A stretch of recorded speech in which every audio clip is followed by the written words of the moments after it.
할렐루야, 좋은 아침입니다. Good morning. 네, 오늘 우리는 다 함께 말씀이 나를 읽게 하라라는 주제로 말씀 나누기를 원합니다. Today I want to share with you on the theme Let the word read you. 먼저 본문인 사무엘상 16장 7절 말씀 다 함께 읽고 시작하겠습니다. Let's read 1 Samuel 16:7 together. 주께서 사무엘에게 말씀하시기를 그의 용모나 그의 신장을 보지 말라. 내가 그를 거절했음이라. 주가 보는 것은 사람이 보는 것과 같지 아니하나니 사람은 외모를 보나 주는 마음을 보느니라 하시더라. But the Lord said to Samuel, Do not look at his appearance or at the height of his stature, because I have refused him. For the Lord does not see as man sees. For man looks at the outward appearance, but the Lord looks at the heart. 오늘 우리가 꼭 붙잡아야 할 말씀이 한 가지가 있습니다. There's one thing we must hold on to today. 그것은 바로 하나님 앞에서 우리의 내면이, 마음이, 내면적인 삶이 잘 가꾸어져 나가야 한다는 것입니다. It is this: we must carefully cultivate our inner life, our heart before God. 왜냐하면 하나님께서는 우리의 외면이 아닌 내면, 마음을 보시기 때문입니다. Because God looks not at our outward appearance, but at our inner being. 오늘 우리가 읽은 본문 말씀 사무엘상 16장 7절에도 뭐라고 하셨습니까? 하나님께서는 사람은 외모를 보지만 하나님은 마음을 보신다 하셨습니다. So today's main text is 1 Samuel 16:7 says, For man looks at the outward appearance, but the Lord looks at the heart. 우리의 마음에 어떤 내용이 있는지를 보신다는 것입니다. It means that He's looking at what content, what is within the heart. 이 말씀은 우리 믿음의 여정의 핵심입니다. This verse captures the very core of the journey of faith. 사람은 언제나 겉모습을 봅니다. People always look at the outward appearance. 기도를 얼마나 하는지, How much prayer we do. 찬양을 하는데 얼마나 그 감동이 있는지, How much moving is experienced during the worship. 그리고 얼굴이 예쁜지 안 예쁜지 이런 것들을 봅니다. How pretty and not. 사람은 언제나 겉모습을 봅니다. People always look at the outward appearance. 하지만 하나님은 우리의 내면, 우리의 마음을 보십니다. However, God looks at our inner being, our 그래서 heart. 하나님과 우리의 사랑을 나타내는 아가서에서 So the book of Song of Solomon, which represents the love of God. 솔로몬 왕이 하나님을 나타내는 솔로몬 왕이 술람미 여인에게 뭐라고 했습니까? King Solomon, who represents God, said something to the woman. 그녀의 피부가 검으나 그러나 너는 아름답다라고 말했습니다. The Shulamite woman, and he said, "Your skin is dark, but you are beautiful." 하나님은 이처럼 우리의 내면, 우리의 마음을 보시지 우리의 외면을 보시는 분이 아니십니다. Just like that, God does not look at the outward appearance, but look at the heart. 우리는 우리의 외면을 봅니까? 우리의 내면의 마음을 가꾸는 삶을 살아가고 있습니까? Are we looking at outward appearance, or do we live a life cultivating inner life? 외면이 아무리 아름답더라도 마음이 아름답지 않으면 그것은 하나님 보시기에 아름다운 사람이 못 됩니다. Even if we have a beautiful outward appearance, if our inner life, our inside heart is not, that is not beautiful in God's eyes. 겉으로는 믿음의 사람처럼 보여도 내면이 하나님께 맞춰져 있지 않으면 그 믿음은 껍데기일 뿐입니다. Even if we may look like a people of faith on the outside, when our inner life collapses, the faith is nothing more than an empty shell. 우리가 어떠한 외면을 갖고 있냐는 하나님께 중요하지 않습니다. What we look like outwardly is not what matters to God. 하나님께 더 중요한 것은 우리의 마음의 상태며 우리의 마음의 동기입니다. What matters most to Him is the condition of our heart and the motives behind our actions. 하나님께서는 그래서 지금도 우리의 마음의 중심과 동기를 보고 계십니다. Even now, God is looking deep into our hearts, into our true motives and intentions. 예수님께서도 사람 밖에 있는 것이 사람을 더럽히는 것이 아니라 사람 안에 있는 것, 우리 안에 있는 것이 사람을 더럽힌다고 말씀하시며 내면을 강조하셨습니다. Jesus also emphasized the inner life when he said, "There is nothing that enters a man from outside which can defile him, but the things which come out of him, those are the things that defile a man." 예수님께서 산에 오르셔서 팔복의 천국 시민의 8가지 조건을 말씀하실 때도 모두 외면적인 것이 아니라 내면에 관한 것이지 않았습니까? The 8 qualities of the citizen of heaven in Jesus' Sermon on the Mountain, the Beatitudes, are not about outward appearance, but entirely about inner life. 어디 예수님께서 쌍꺼풀이 있어야지 천국에 들어갈 수 있다. 그것을 하나님 좋게 보신다고 말씀하셨습니까?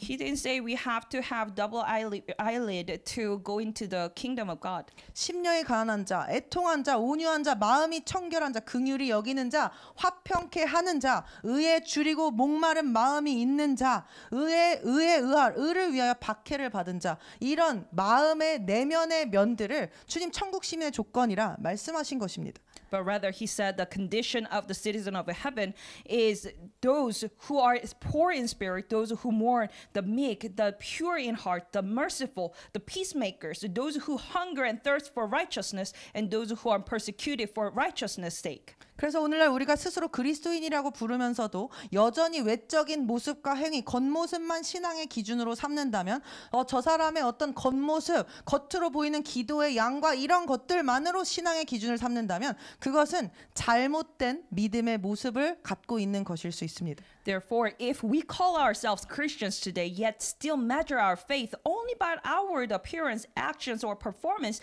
we are missing the essence of true faith. 예수님께서는 또한 마태복음 5장 20절엔 이렇게 말씀하셨습니다. Jesus also said the following in Matthew 5:20. 너희의 의가 서기관들과 바리새인들의 의보다 뛰어나지 못하면 결코 너희가 천국에 들어갈 수 없다라고 말입니다.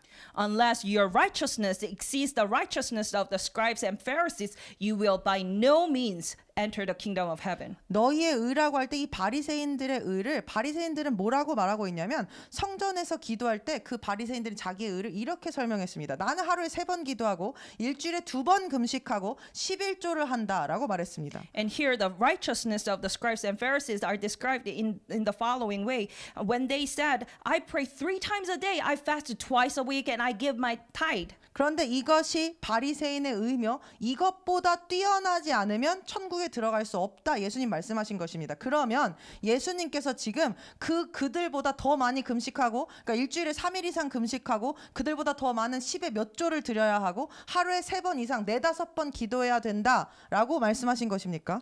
So Jesus is telling us this righteousness of Pharisees or scribes. It's kind of like praying 3 times a day, fasting and give the tithe.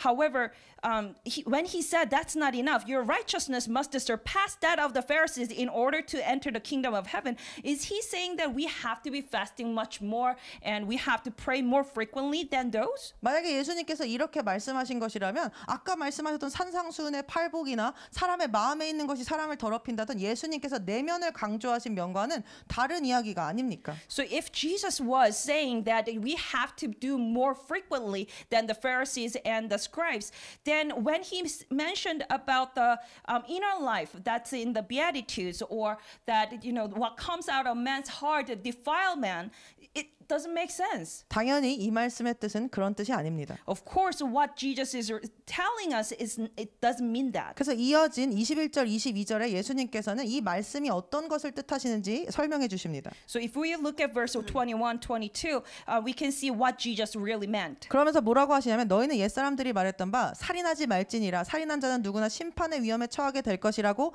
한 것을 들었으나 그러나 내가 너희에게 말하노니 까닭없이 자기 형제에게 노하는 자는 누구나 심판의 위험에 처하게 될 것이며 자기 형제에게 락하라 하는 자는 누구나 공회의 위험에 처하게 될 것이요 또 어리석은 자라 하는 자는 누구나 지옥불의 위험에 처하게 될 것이라 라고 말씀하시며 이 말씀을 설명해 나가십니다.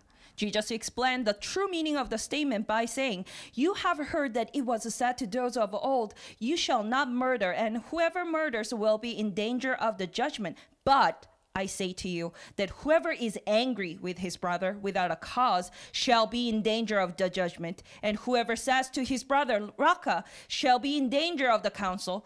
But whoever says you fool shall be in danger of hellfire. 이게 무슨 뜻입니까? 예수님께서는 지금 우리의 행위가 중요한 것이 아니라 내면, 우리 마음의 내용이 중요하다고 이어서 설명을 해주신 것입니다. 왜 그렇습니까? So here Jesus is explaining to us, teaching us that what truly matters is not our outward actions, but the inner conditions of our heart. Why? 그러니까 바리새인의 의보다 뛰어난 것이 행위적으로 더 많이 하라는 것이 아니라 마음의 문제라고 말씀하시는 말씀하신 것을 여기서 우리가 알 수 있는데 왜 그렇냐는 것입니다. So he's telling us that the righteousness of the Pharisees was based on the outward behavior, but what's important is not that. 왜 Why? 그렇습니까? 살인은 외적인 행위입니다. 행위입니다.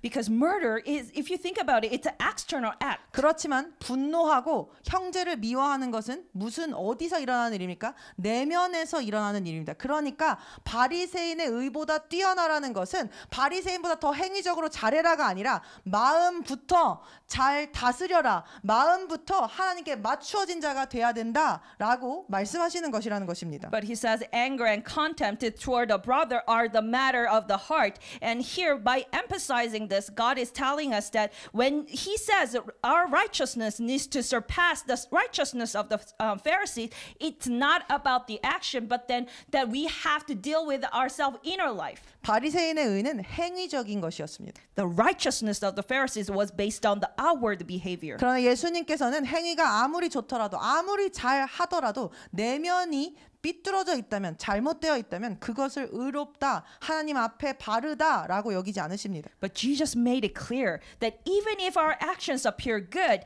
if our hearts are corrupted, God does not consider that righteous. 실제로 바리새인들은 겉으로는 경건하고 거룩해 보였습니다. 그리고 멋져 보였습니다. 지식이 많아 보였습니다. 그러나 그들의 마음에는 전혀 하나님을 사랑하는 마음이나 순수성이 없었습니다. The Pharisees appeared devout and holy on the outside, but inside they lacked any genuine love for God and purity of heart. 실제로 예수님께서는 바리새인의 의가 회칠한 무덤같이 그러니까 겉으로는 회칠해서 하얗게 칠해놓은 무덤같이 겉은 깨끗하지만 그 속에는 무덤 속에 뭐가 있습니까?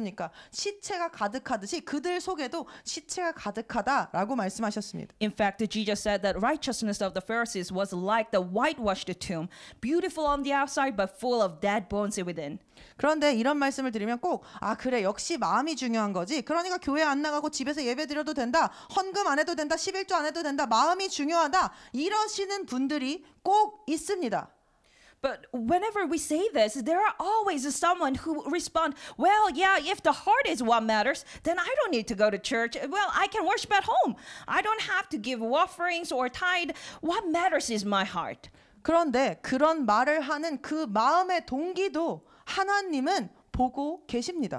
However, let us remember, God is looking at the motives and intention of us when we say those words. 지금 예수님께서 마음이 더 중요하다고 하신 이 말씀을 우리가 행위적으로 예수님을 따라가지 않는 것의 리즈닝으로 자기 합리화로 사용하면 변명거리로 사용하면 안 된다는 것입니다. We shouldn't be taking Jesus' words that the heart matters as a reasoning for not following the Jesus. 예수님께서는 지금 마음만 순수하고 하나님을 사랑하면 우리의 행위가 중요하지 않다고 말씀하시는 것이 아닙니다. Jesus is not saying that as long as your hearts are pure and love God, our actions do not matter. 사랑하면 그에 합당한 행위가 나옵니다. When we love, action follows that matching the feeling. 사랑하는 사람에게 돈을 쓰지 않습니까? Don't we spend money on people we love? 사랑하는데 그 사람에게 시간 쓰기가 아깝습니까? Do we not spend time on people we love and care for? 사랑하는데 그 사람이 싫다고 하는 것을 계속 하겠습니까? If we love them, would we keep doing what displeases them? 사랑하는데 그 사람이 하는 것을 행하는 것을 그가 원한다고 자꾸 말하는 것을 하기를 꺼려 하겠냐는 말입니다. If we love them, would we hesitate to do what brings them joy? 사랑하면 그에 합당하게 그 사랑의 표현을 하게 됩니다. When we love, we express that love.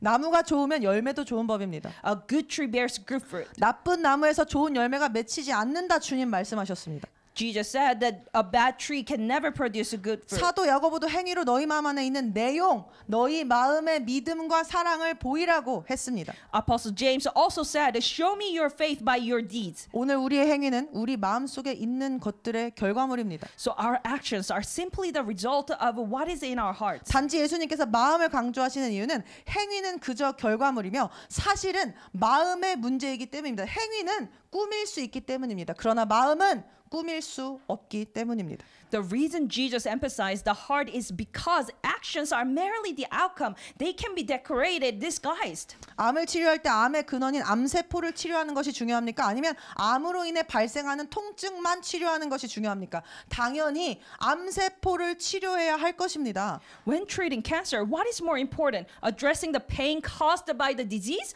or treating the cancer cells that are the root of it? 그래서 예수님께서는 오늘 살인하는 것뿐만이 아니라 형제를 미워하는 것, 살인의 동기가 되는 미워하는 것, 분노하는 것, 이 모든 것이 지옥불에 처할 죄라고 말씀하신 것입니다. That's why Jesus is telling us that even if we never commit murder, if we are still harboring anger or hatred in our hearts, that anger can turn into the sin at any time, and it can cause us to go to deserve the fire of hell. 그리고 제 말이 아니라 성경의 말씀입니다만 그렇게 마음을 하나님께 맞추고 하나님의 말씀에 의해서 정화시키지 않으면 우리의 이 마음이 하나님 보시기에 합하지 않아서 제대로 된 행위가 나오지 않으면 바리새인의 행위보다 더 뛰어나지 않으면 실제로 우리의 의가 바리새인보다 낫지 않으면 하늘나라의 천국에 들어갈 수 없다. 구원받을 수 없다 하셨습니다. So according to the Bible, it doesn't mean that our actions do not matter. However, we must first purify our heart, the very source of our actions, so that our deeds are not empty shells, but flow from a sincere and genuine heart. 이것이 얼마나 무서운 말씀입니까? How scary is it? 우리가 우리의 마음의 동기가 잘못됐다면 하나님 우리가 어떤 행동을 해도 찬양을 하고 부르짖으며 기도해도 그것을 받지 않으신단 말입니다. If our motives and intention of our heart is not aligned with God, then no matter how hard we read the Bible or praise and worship Him, He doesn't accept it. It's not acceptable. 그리고 그런 삶이 지속된 것의 끝에는 구원의 실패가 있다는 것입니다. And at the end of the journey of that such life, there's no salvation. 그러니 우리는 이 외적인 신앙에서 거칠어하는 신앙에서 내 겉면만을 가꾸는 이 잘못된 세태에서 벗어나야만 합니다. So we must move beyond an outward form of faith. 그리고 무엇을 해야 합니까? 하나님께서 나의 마음을 합당히 여기실 때까지 하나님 앞으로 나아가야 합니다. And what should we do? We must continue to press on until God finds our hearts pleasing to Him. 그러므로 여러분 먼저 우리의 내면에 집중합시다. So let us first turn our attention inward. 우리의 내면이 오늘 어떻습니까? How is our inward? 우리의 마음이 하나님을 향하고 있습니까? Is our heart directed to God? 하나님께서 우리의 마음을 정결케 하시고 시키실 수 있도록 우리가 오늘 하나님께 마음을 내어 드려야 하지 않겠습니까? 이것은 구원이 달린 문제입니다. 천국과 지옥의 갈림길이 걸려 있는 문제라는 것입니다. We should allow God to purify and transform our hearts. This is a matter of salvation, whether we go to hell or heaven. 그리고 마음이 중요하다면서 나의 신앙의 잘못된 행위를 더 이상 변명하지 맙시다. 마음이 바르게 서면 우리 삶의 다른 모든 부분들도 우리의 행위도 제자리를 찾게 될 것입니다. Let us not reason our deeds. When our heart is set right, aligned with God, every part of our lives will naturally fall into place. 그렇다면 어떻게 우리의 내면이 하나님 보시기에 합당하게 될 수 있는 것입니까? Then how can our hearts become pleasing and acceptable before God? 말씀이 나를 읽게 해야 합니다. We must let the word 그게 무슨 to read 말씀입니까? us. 그게 무슨 말씀입니까? 말씀과 성령의 조명 아래, 즉 말씀을 읽는 것을 통해 우리 자기 자신을 살펴야 합니다. We must examine ourselves under the light of the word and illumination of the Holy Spirit. 우리가 말씀 읽을 때 그냥 이것은 거룩한 하나님의 말씀이니까 전능하신 하나님의 말씀이니까 사람인 우리가 지킬 수 없다 이러면서 말씀을 읽지 말라는 것입니다.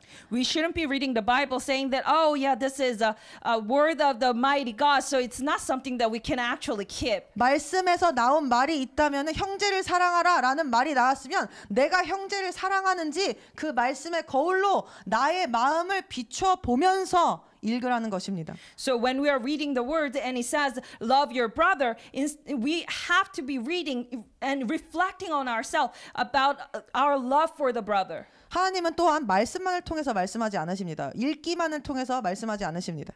And also God does not just to tell us through just reading the Bible. 그러니까 설교를 들을 때, 찬양을 들을 때, 또는 지체와 주변의 권면과 책망을 들을 때마다 성령의 조명하심을 통해 자기 자신을 살펴봐야 합니다. 이것이 마음을 주님 앞에 온전케 하는 유일한 길입니다. So when we are listening to sermons, when we are reading the Bible, when we are listening to the worship songs, we have to check in within ourselves. We have to examine ourselves. 그때 비로소 말씀은 단지 우리가 읽는 글이 아니라 그때 비로소 우리가 지체들과 나누는 교제는 그냥 어떤 소리가 목소리가 아니라 우리를 읽는 거울, 우리를 비추는 거울이 됩니다. Then the word of God ceases to be something we just merely read, and also the fellowship with our brothers and sisters just to remain with the word exchanging, but it becomes instead a mirror that reads us. 말씀을 읽을 때 내가 말씀을 읽는 것이 아니라 말씀이 나를 읽도록 합시다. When we read the word, it should not be we just to merely read the word, but rather the word that word reads us. 그리고 그 말씀에 내가 찔려야 합니다. And as it does, it should pierce and awaken our hearts. 히브리서 4장 12절 뭐라고 했습니까? 하나님의 말씀은 살아있고 운동력이 있어 활력이 있는 양날의 검과도 같다.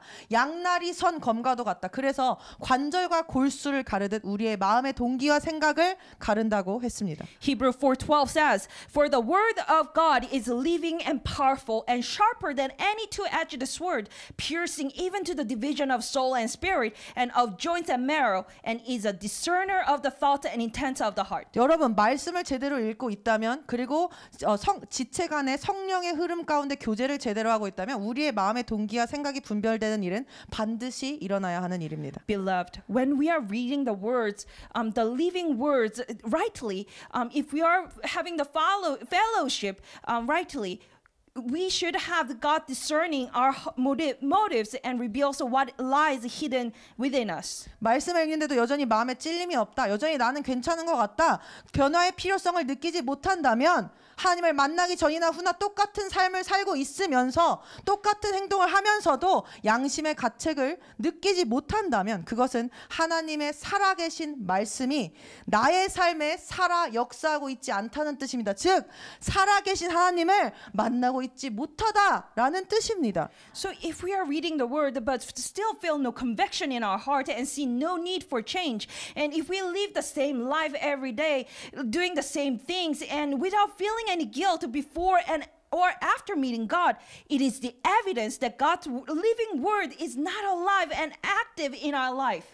입으로 사랑하는 하나님, 살아계신 하나님, 살아계신 예수님, 나의 기도를 듣고 계신 예수님 말하면 뭐합니까? 그 하나님이 지금 나의 삶에 죽은 하나님처럼 되어 계시는데 말입니다. 이 얼마나 무서운 일입니까? So what's the point of us saying, "Oh, living God, a living word, God"?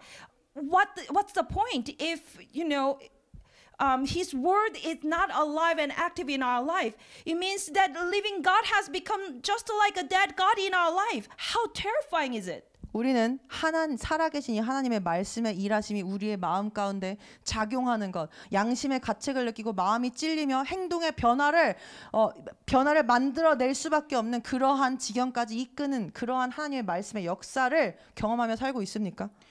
Are we experiencing the work of God that is leading us, that is alive and active in our lives, that leading us to discern the motives and the intent of our heart and reflecting our inside? 또한 여기서 끝이 아니라 말씀의 비달에 나 자신을 살피게 되고 살아계신 하나님의 말씀이 움직이면서 나를 변화시키는 삶을 사는 사람은 죄가 그 안에 오래 머물 수 없습니다. Those who actually live a life with the word is alive and active in their lives, and they are reflecting on the words, they do not live life that continue to commit sin. 그냥 자괴감을 느끼고 절망감을 느끼고 역시 나는 안 돼. 이런 죄책감 느끼는 것으로는 부족하다는 것입니다. So just feeling shame and guilt about I'm just the same way. I'm having this and that. That's not enough. 죄가 말씀에 정말로 발견되었다면 괴롭기 때문에 자백할 수밖에 없게 되고 회개할 수밖에 없게 되기 때문입니다. Because if sin is truly revealed by the word, it causes distress, leading us to immediately confess and repent. 또한 자백하는 것이 마음을 정결하게 하는 일임을 우리가 요한일서의 말씀을 통해서도 알지 않습니까? And also through the word, we learn that confession cleanses the heart. 사도 요한은 우리가 우리의 죄들을 자백하면 예수님께서 하나님께서는 신실하시고 의로우셔서 우리의 죄들을 용서하시고 모든 불의에서 우리를 깨끗하게 하신다고 말했습니다. 약속하셨습니다. Apostle John said, if we confess our sins, he is faithful and just to forgive us our sins and to cleanse us from all unrighteousness. And this is promised in the Bible. 그런데 이렇게 죄를 고백하는 입술이 멈추게 되면 양심은 굳어지고 마음은 굳어지며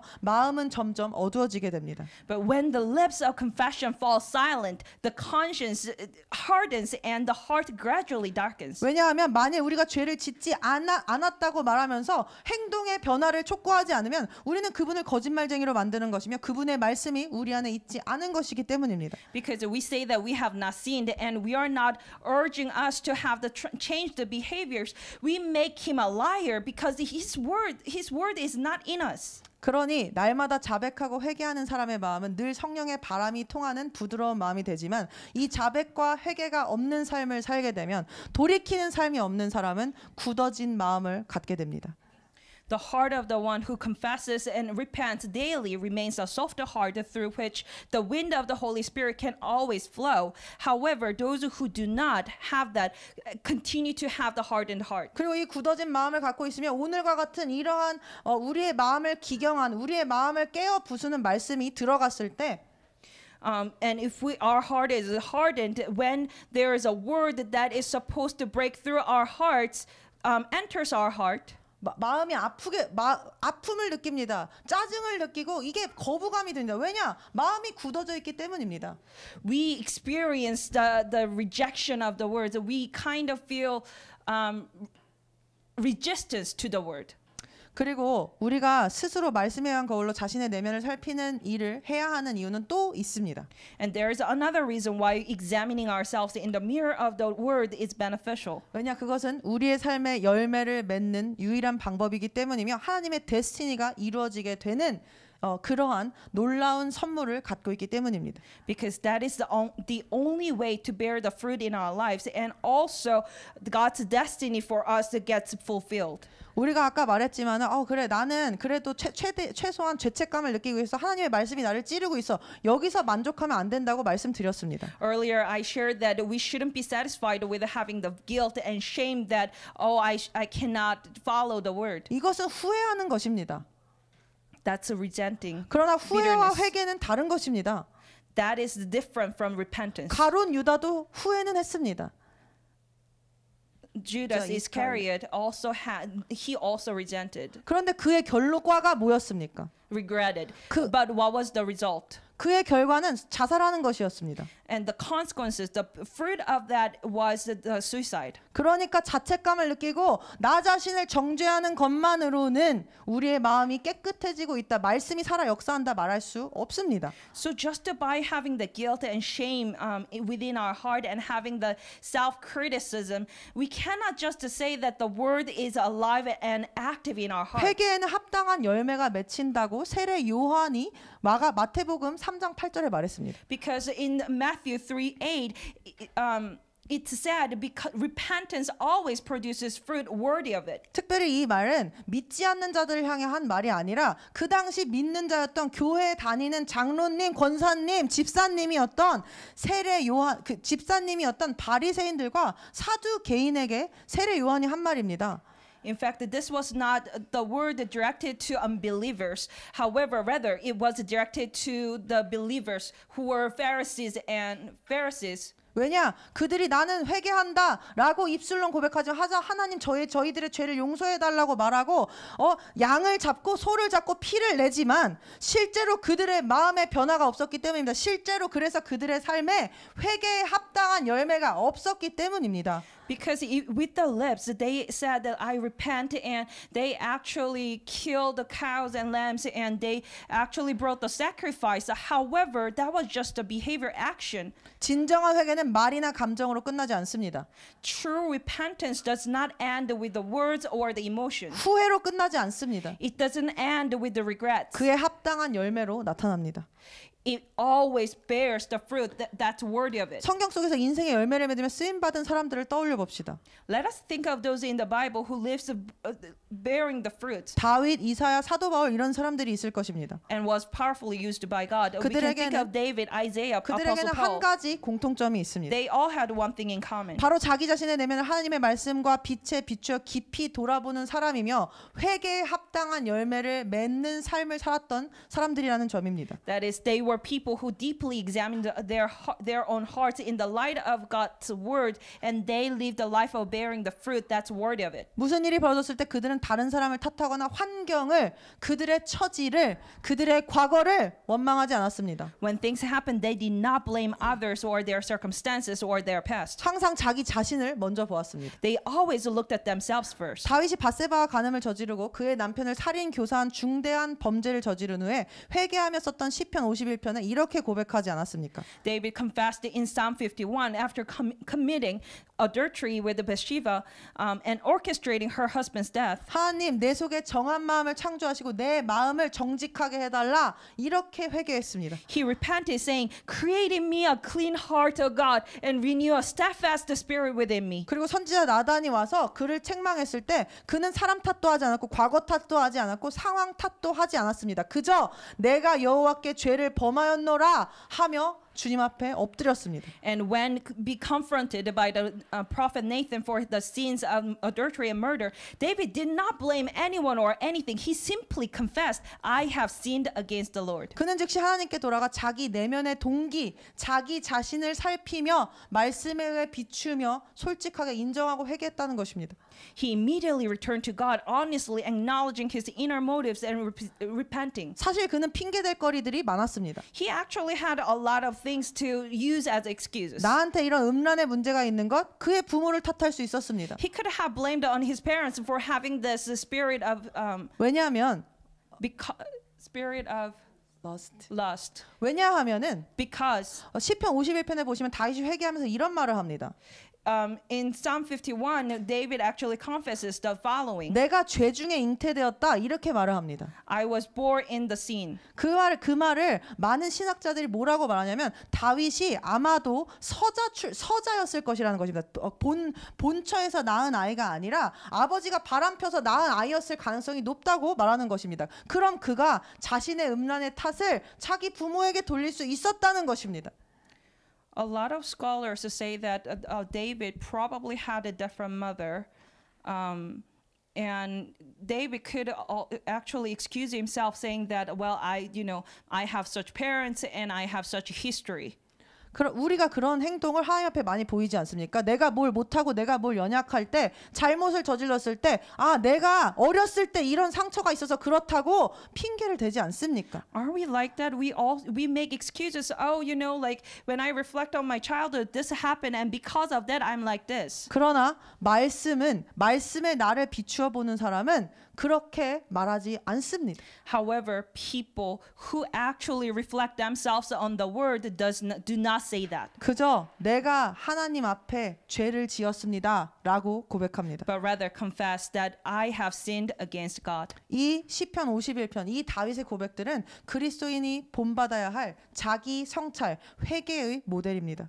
So Psalm 51 serves as a model for self-reflection for Christians. 그리고 우리가 다시 한번 기억해야 하는 것, 회개는 그냥 감정적인 회개, 눈물 흘리고 잘못했습니다 말하는 것으로 끝나는 것이 회개가 아니라 완전히 돌아서는 것, 죄로부터 완전히 돌아서는 것, 그 행위를 포함한 개념이라는 것 기억합시다. Again, repentance is not just the mere emotions. It's not just regrets. However, it's rather something that we completely turn away from the sin. 다윗은 그 이후로 그러한 간음의 범죄를 저지르지 않았습니다. 회개에 합당한 열매를 맺어 나갔습니다. After this incident and repentance, David did not commit the same sin, the adultery. 그리고 그의 순종과 그의 회개를 통하여 하나님께서는 그를 다시 일으켜 세우셨고 그를 통해 이스라엘을 축복하셨습니다. And through that, through David's repentance and bearing the fruit of the repentance, God raised him up again on that spot and blessed Israel through him. 회개에 합당한 열매를 맺은 것입니다. So David has borne fruit worthy of the repentance. 이것이 하나님께서 일하시는 원리입니다. This is the principle by which God works. 말씀이 우리를 비추고 The word shines upon 우리가 us. 우리 자신을 보게 되면 회개를 하게 되며 그에 합당한 열매를 하나님께서 맺으신다. 이것이 하나님이 일하시는 원리입니다. We begin to see ourselves. The fruit worthy of the repentance will naturally be born in our lives. This is the principle of how God works. 그러니까 우리가 아무리 말씀에 찔리고 뭐하고 해도 우리가 아직 돌아서지 않은 과거의 잔재가 있다면 우리는 아직 회개하지 않은 것입니다. So if there is still remnant of our old ways that we have not turned away from, it means we have not yet truly repented. 그러나 우리는 반드시 돌이켜야 합니다. However, we must turn away from them. 왜냐 우리의 마음이 바르지 않으면 우리의 의가 바리새인의 의보다 뛰어나지 않으면 우리가 천국에 들어갈 수 없기 때문입니다. Because if we don't align ourselves to God, if our righteousness is better surpassing the righteousness of the Pharisees, then we will not be able to enter the kingdom of God. 이사야는 어떻습니까? How about Isaiah? 이사야는 하나님의 하나님을 이렇게 정말로 만났을 때 임재를 체험했을 때 뭐라고 했냐면 먼저 자기 백성의 죄가 아니라 자신의 죄를 봤습니다. 이것이 하나님의 임재를 경험한 사람, 하나님의 말씀을 정말 살아있는 말씀으로 만난 사람에게 보여지는 특징입니다. When Isaiah experienced the presence of God, when he saw the throne of God's glory, he first saw his own sin, not the sin of his people. And this is what happens to the people who actually met God in his presence. 내게 화로다. 나 정말 큰일 났다. 망했다. 이거 요즘 말로 말하면 망했다. 큰일 났다. 나는 입술이 부정한 사람이다. 나는 어떻게 해야 되냐? 라고 고백한 것이 하나님의 임재 앞에서 터져 나온 반응이라는 점 기억합시다. Let us remember that the reaction that Isaiah had before God in his presence, in God's presence, was, "Woe is me, for I'm undone, because I'm a man of unclean lips." And in modern term, it's like my life is done. 하나님의 임재 앞에서 하나님의 살아있는 말씀이 나에게 생생히 다가오는 그 레마를 체험할 때, 그 하나님의 보화를 발견할 때 그 사람에게 일어나는 일은 다른 사람의 죄, 상황 탓을 하는 것이 아니라 이래서 못해 저래서 못해 말하는 것이 아니라 가장 먼저 나 자신의 죄를 인식하게 되고 이제 어떻게 해야 하나를 생각하게 된다는 것입니다. So when we truly discover the precious treasure in the Word, we no longer just find the excuses in our lives because of the past, because of this person, because of the circumstances, but rather we recognize our sin and repent naturally. Repentance naturally occurs. 유튜브에 보시면요, 너무나도 많은 사람들이 하나님이 나에게 이렇게 말했다, 하나님의 임재를 느꼈다, 하나님께서 이런 마음을 나에게 주셨다라고 말을 합니다. 그렇지만 There are so many YouTube streamers who says, "Oh, God spoke to me this way. God said this way. God gave me this impression in my heart." 이와 같이 However, 자신의 죄를 인식하고 통회하며 하나님 앞에 회개하는 일이 발생하지 않았다, 그의 삶에 합당한 열매가 없다면 그것은 진짜로 그가 하나님의 임재를 체험하고 음성을 들은 것이라고 볼 수 없습니다.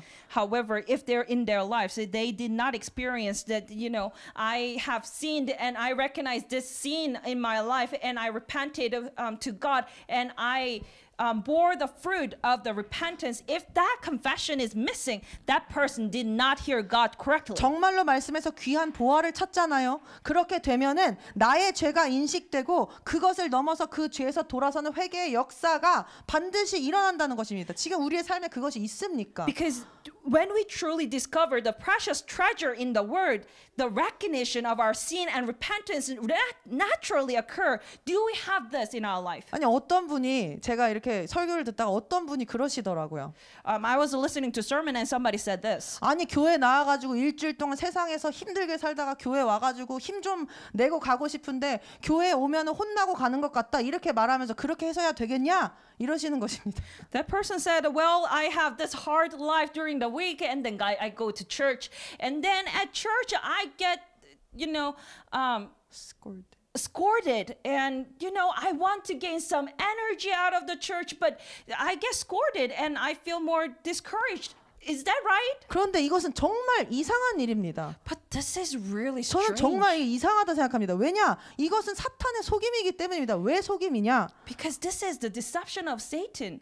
생각해 보시면 우리가 여기서 지금 하나라도 회개할 것을 듣고 잘못된 것을 듣고 더 회개하고 더 내 마음을 고쳐 나갈수록 주님의 심판대 앞에서 심판받을 일이 적어지는 것 아닙니까? Because if you think about it, we come to church and we hear that, what we have to be repenting for. Then we repent and then we have actually less sin that we will be judged at the judgment seat. 아니 솔직히 진짜 무섭고 진짜 힘 빠지고 불편한 일은 주님의 심판대에서 우리의 죄를 발견하게 되는 일이 아니겠냐는 말입니다. Isn't the truly fearful and unsettling thing is to have our sins exposed before the judgment seat of the Lord? 그런데 회개하라는 말 들으면 힘 빠진다는 것이 어디 말이 되는 얘기입니까? But when we say that, when I hear I have to repent, I actually feel discouraged. Does that make sense? 정말로 하나님을 알고 심판자 되실 예수님을 안다면 우리가 이런 말 할 수 있겠습니까? If we truly know God, if we truly know Jesus, who will be sitting at the judgment seat, is this making sense? 한국 속담에 개똥밭에 굴러도 이승이 좋다라는 말이 있습니다. There's a Korean proverb that says, even if one has to roll in the field of dog dung, life in this world is still better. 저는 하나님 만나고 나서 이게 정말 이 말이 이해가 안 갔습니다. 아니 천국이 더 좋지 어떻게 이 땅이 더 좋단 말인가 이런 질문을 제가 속으로 하고 있었는데요. When I heard this, and actually after I met Jesus, I had a question. Well, isn't heaven better? How could this earth be better? 그런 질문을 하는 저에게 어느 날 이런 깨달음이 왔습니다. And one day this realization came out to me. 아, 그 이유는 이 땅에 있어야 회개할 기회가 아직 남아 있기 때문이구나. 이승에서는 아직 회개할 기회가 있지만 저승 가서는 회개할 기회가 없기 때문에 개똥밭에 굴러도 이승이 좋은 거구나 생각이 되어졌습니다. I realized that even if I roll in the field of dog dung, life in this world is still better because in this life, in this world, there's still an opportunity for me to repent. I don't have that opportunity after death. 정말 맞는 말 아닙니까?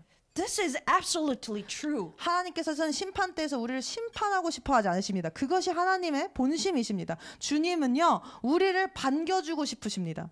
The Lord does not want to judge us at the judgment seat. He actually wants to welcome us. 그래서 끊임없이 말씀이라는 거울에 너 자신을 비춰보고 회개하고 회개에 합당한 열매를 맺으라 말씀하시는 것입니다. That is why Lord continually desire us to examine ourselves in the mirror of the Word and repent. 부끄럽게 하려고 힘 빼려고 그냥 너는 틀렸어 맨날 그렇게 구박하려고 이런 말씀을 하시는 것이 아니라는 것입니다. He's not saying that just because he wants to make us like discouraged and feel shameful. 그리고 그렇게 우리가 이 말씀을 겸손히 받아들이고 하나님께서 심판하길 원치 않으셔서 지금 이 땅에서 회개의 기회를 나에게 주신다는 것을 아는 자들의 삶에는 회개에 합당한 열매가 맺히며 그 회개에 합당한 열매는 하나님을 기쁘시게 합니다.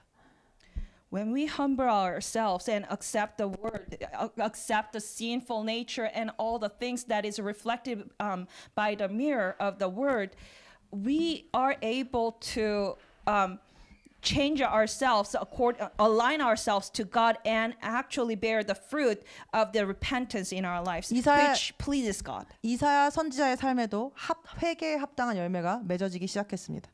In life of the Isaiah, a prophet Isaiah also bore the fruit that's worthy of the repentance. 그것은 그가 하나님의 부르심을 성취하는 삶을 살아냈다는 것입니다. That means he actually lived a life that fulfilled the calling of God. 우리의 인생에서 가장 영광스러운 일, 가장 좋은 열매는 무엇일까요? 돈을 많이 버는 것일까요? 좋은 와이프 만나는 것일까요? 그렇지 않습니다. 가장 좋은 열매는 하나님의 부르심, 하나님의 뜻이 우리의 삶에 이루어지는 것입니다. What is the bearing fruit that is the most glorious in our lives? Is it, having a lot of money or having the worldly success? 그리고- No, it's actually fulfilling the calling of God. 그리고 이사야의 삶에 그 가장 기쁜 열매, 영광스러운 열매가 맺혔습니다. And in the life of Isaiah, that fruit of life, that is that most glorious fruit was born. 내가 아직 하나님의 부르심에 응답하기가 꺼려진다. 나는 아직 어떤 부르심인지 모르겠다. 혹은 나의 부르심이 있어도 확신이 없다라면 If we hesitate to respond to God's calling, or if we do not know or are not sure about that calling, 그것은 아직 하나님의 살아있는 말씀이 나를 회개케 하지 않았다는 증거일 수 있습니다. then maybe the evidence that the living word of God has not been active in our life, and that bringing ourselves to repentance. 왜냐하면 하나님께서 회개를 통해 맺으시는 가장 합당한 열매가 부르심의 성취이기 때문입니다. Because the fruit that's born in our lives, and worthy of the repentance is the fulfillment of the calling of God. 그리고 특별히 이사야 선지자는 천사가 이 당시에 이 회개를 할 때 숯불을 자신의 입에다 대는 경험을 했는데 그것은 성령을 뜻합니다. Specifically, the prophet Isaiah experienced an angel placing the cord to his lips, which represents the Holy Spirit. 그러니까 성령이 오시자 회개가 일어났다라는 말입니다. Meaning, the Holy Spirit came upon him and repentance happened. 성령이 오시자 회개가 일어났고 부르심의 성취를 향해 달려갈 수 있는 힘이 주어졌다. 합당한 열매가 맺어졌다라는 것입니다.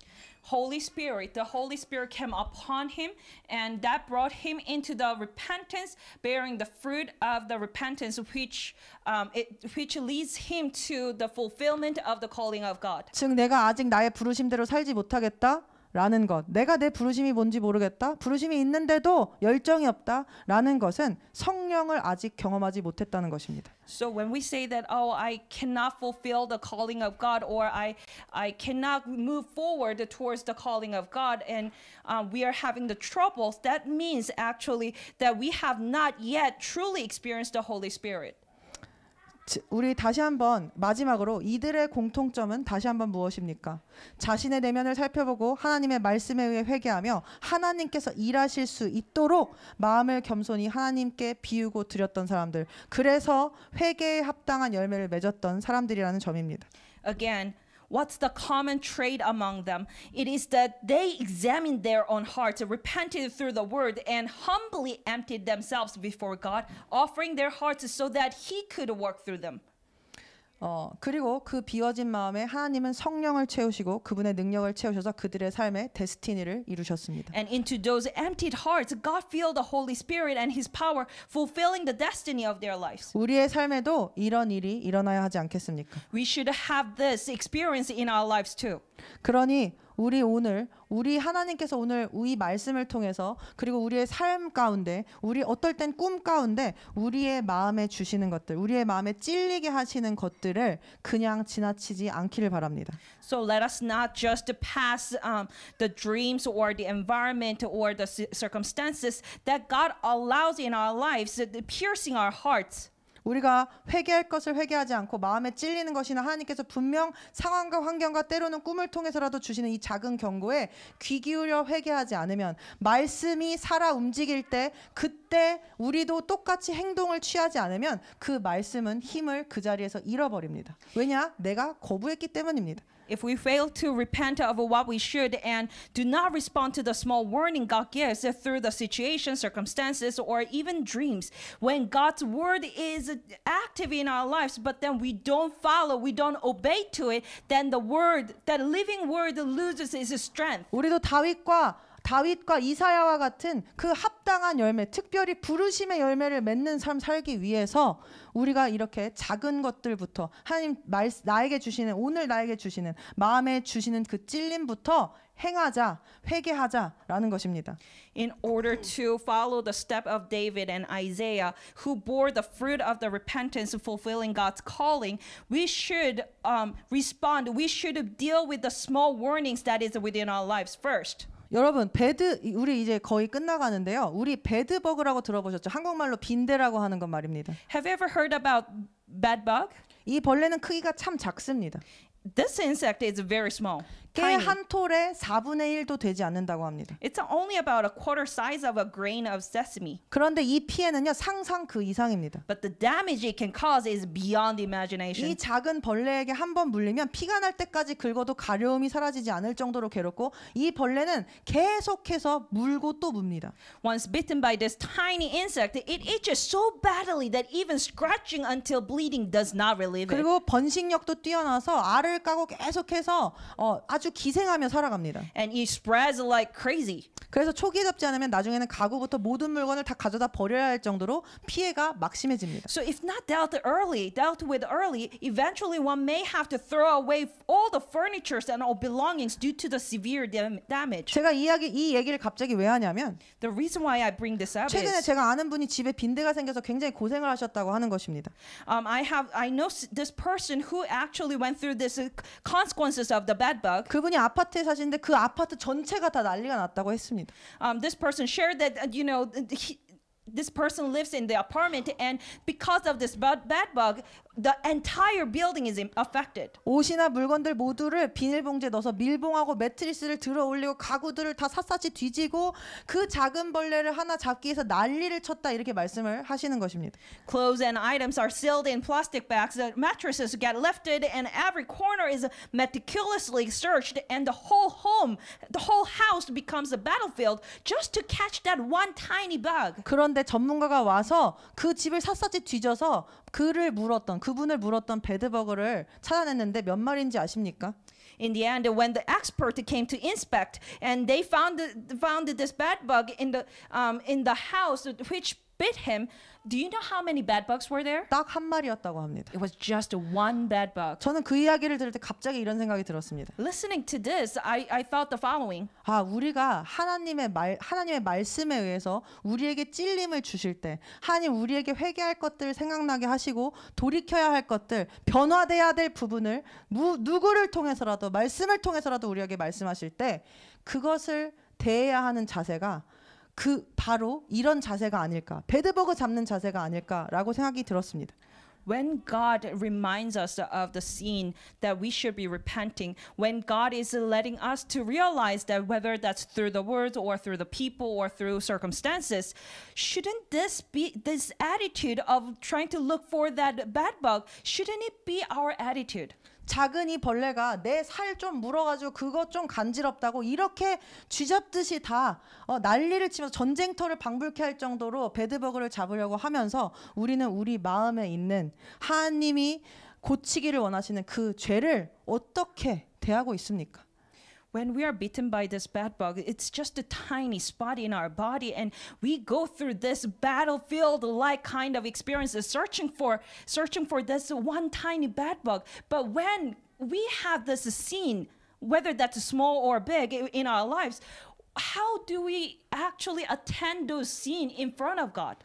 성경은 분명히 말합니다. The Bible says clearly, 마귀에게 틈을 주지 말라. do not give place to the devil. 마귀를 대적하라. 그리하면 너희를 피하리라. Resist the devil and he will flee from you.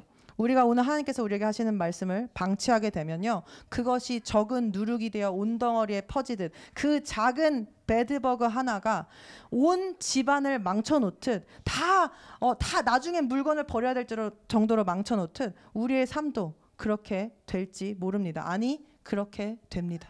When we neglect what God is revealing in our lives, that pierces our heart, just like a little leaven leavens the whole lump, just like the one tiny bed bug causes this situation where we possibly need to get rid of all the furniture and all belongings. This thing can corrupt our soul and spirit and eventually taint our home, churches, and surroundings. 그러니 하나님의 말씀, 성령에 의해 끊임없이 우리 자신을 비춰봅시다. So we must constantly examine ourselves in the light of God's word in Jesus Christ and through the Holy Spirit. 사랑하는 여러분, Beloved. 오늘 하나님께서 우리는 겉모습이 아닌 마음의 중심을 보시는 분이시라는 것을 함께 나눴습니다. Beloved, today we share that God is looking at not our outward appearance, but at the very center of our hearts. 그리고 하나님께서는 우리가 그 마음을 살피고 회개하여 우리의 옛삶으로부터 예스로부터 돌이켜 이제는 새로운 삶 살기를 원하십니다. 하나님의 부르심이 성취될 수 있는 열매 맺는 삶 사는 자들이 되기를 원하십니다. God wants us to examine ourselves and repent and come to Him and live the life of bearing the fruit of the repentance which help us to fulfill the calling of God. 그러니 우리의 외면이 아닌 내면에 집중합시다. So let us focus on not the outward appearance but our inner life. 그리고 heart. 내면이 보이지 않는다고 나는 잘하고 있다고 변명하지 말고 Let us not excuse ourselves saying that because like we cannot see the inner life and saying that I'm doing well. 이 정도면 되겠지 생각하지 말고 Let us not just to say, oh, this is enough. 하나님께서 우리의 전 마음이 우리의 전체의 마음이 하나님께 합당히 드려질 수 있도록 끊임없이 하나님을 향해 나아갑시다.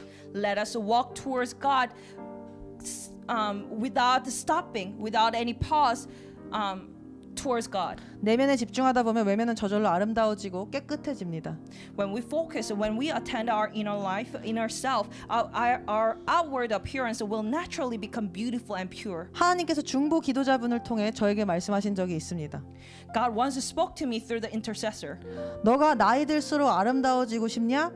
You want to become more beautiful with age?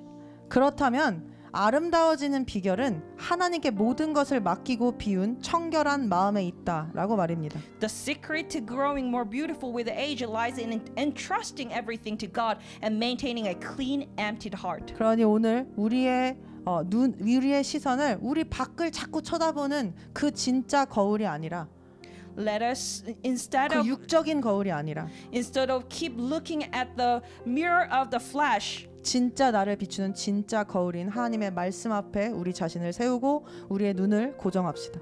But rather fix our eyes onto the mirror that reflects the word. 여러분, 우리의 주인이신 예수님의 유일한 관심은 우리의 마음에 무엇이 들어있는지에 있습니다. The only concern of our master Jesus is what fills our heart. 우리의 주인의 초점은 우리의 겉모습이 아니라 행위가 아니라 마음의 중심입니다. 우리의 능력이 아니라 우리의 사랑입니다. His focus is not on our outward appearance, but on the center of our hearts. Not on our abilities, but on our love. 우리가 얼마나 대단하고 얼마를 하나님께 드리고 탁월하게 하는지는 따지지도 않으십니다. He does not measure how much we accomplish, nor how impressive or excellent we appear to be. 오직 주님을 향한 마음, 그거 하나를 보십니다. 주인을 향한 마음, 그거 하나로만 평가하신다는 것입니다. He looks only at one thing, one heart towards Him, our heart towards Him. It is by that one thing alone, the heart of the devotion to our Master, that He measures us. 우리 얼마 안 남았습니다. We don't have much time. 주님 앞에 서는 날이 얼마 안 남았습니다. We don't have much time until we stand before His judgment seat. 여러분, 제발 깨어나십시오. Please be awakened. 제가 제 자신에게도 하는 말인데 제발 깨어나십시오. 이제 정말 얼마 안 남았습니다. Be awakened. We truly don't have enough time. 아니, 뭐 몇 년 정도는 더 남았을 거다. 아닙니다.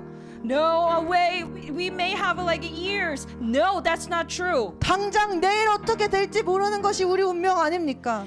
We don't even know what's going to happen tomorrow. 제발 깨어나십시오. Be awake. 심판자로서의 주님을 곧 만나실 것이란 얘기입니다. We will meet Jesus as the judge at the judgment seat. 그리고 그 심판자는 우리 외면이 아니라 얼마나 너가 교회를 많이 나갔는지가 아니라 너의 마음에 무엇이 들어있는지를 보실 것이라는 것입니다. 그것이 심판의 기준이라는 것입니다. Our judge Jesus is not going to look at our outward appearance. He's not going to care about how many days did you have gone to church, how many days you have done this. 그러니까 힘 빠지는 소리 좀 그만하라고 그만하시고 So stop saying, oh, don't discourage me. 그 말이야말로 그만하시고 Stop saying those words. 이제 마음을 정결하게 하십시오. Purify your heart. 주님을 볼 준비를 하시란 말입니다. Get ready to see Jesus. 삶을 정리하십시오.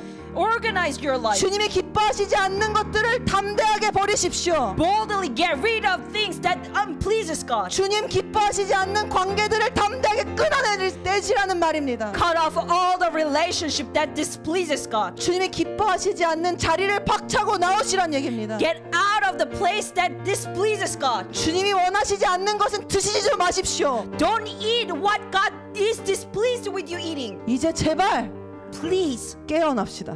be awake now. 말씀이 나를 고치게 나를 비웁시다. Let the word fix us. Let us empty ourselves so that the word can fix us. 저는 오늘 주님이 아닌 것들, 우리의 마음 안에 있는 욕심과 두려움과 세상의 욕망과 불순한 것들이 성령의 불로 모두 다 채워지기를 예수 그리스도의 이름으로 기도합니다. I pray in the name of Jesus that as we surrender ourselves, the fire of the Holy Spirit may burn away everything within us that is not of the Lord, our greed, our fears, desires of the world, and every impure thoughts. 할렐루야. Hallelujah. 결단합시다. Let us determine 오늘이 마지막일지도 모릅니다. today may be the last day. 할렐루야. Hallelujah. 우리 이렇게 다 함께 우리 마음이 굳어져 있다면 어려운 말씀을 나눴는데요. 그렇지만 이것은 어려운 것이 아닙니다. 우리가 마땅히 해야 할 것입니다. 우리가 하나님 앞에 섰을 때 하나님 그때 우리를 심판하시면서 그때까지도 우리가 우리 예수님 슬프게 하면 안 되지 않습니까? 그러니 우리 회개를 올려드립시다. 우리의 마음을 올려드립시다. 그리고 하나님께서 우리의 삶에 회개에 합당한 열매를 맺으실 수 있도록 우리 하나님께 모든 것을 드립시다. 할렐루야. 우리 그런 마음을 드리면서 마지막으로 찬양 한 곡 하기를 원합니다.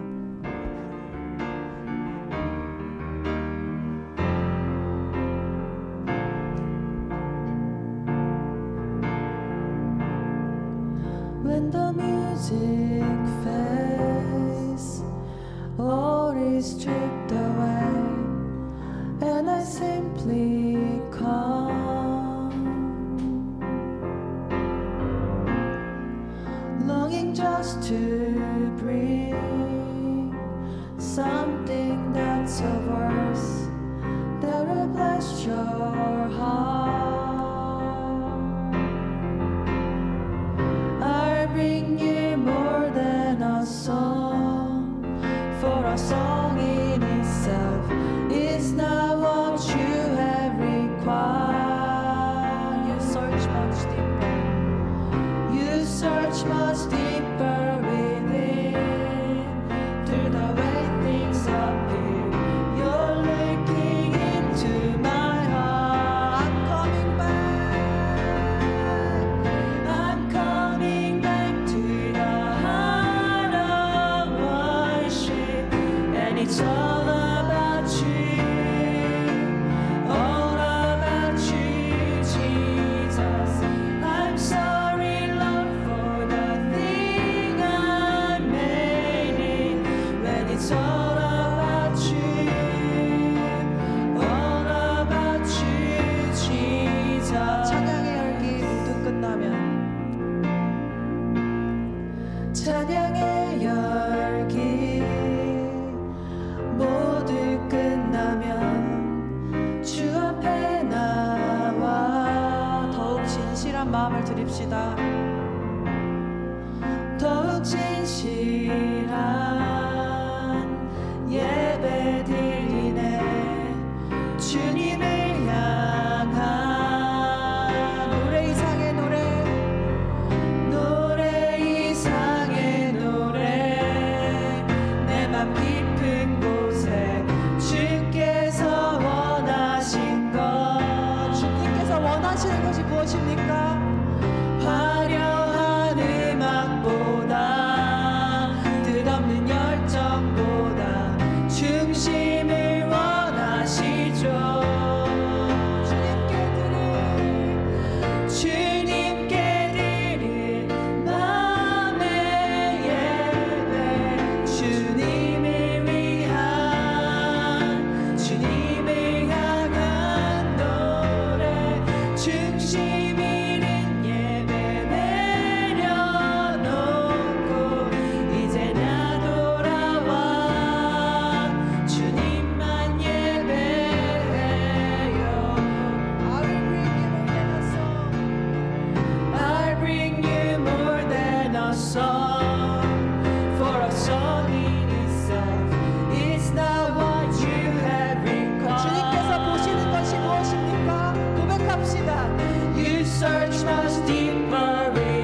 원합니다. 하나님께서 원하시는 것은 찬양의 열기가 아니라 우리의 마음의 중심입니다. 나중에 정말 마지막 때가 되면 우리가 정말 찬양할 수조차 없게 될 것입니다. 그때 그러나 우리가 화려하게 주님을 찬양하지 못할 때 그때가 돼도 주님께서 보시는 것은 우리의 마음의 중심입니다. 우리 그렇게 나지막히 주님 앞에 우리의 마음의 중심 올려드리길 원합니다. I'm coming back to I'm coming back to the heart of worship and it's all about you, all about you, Jesus. I'm sorry, Lord, for the thing I made it, and it's all about you, all about you, Jesus.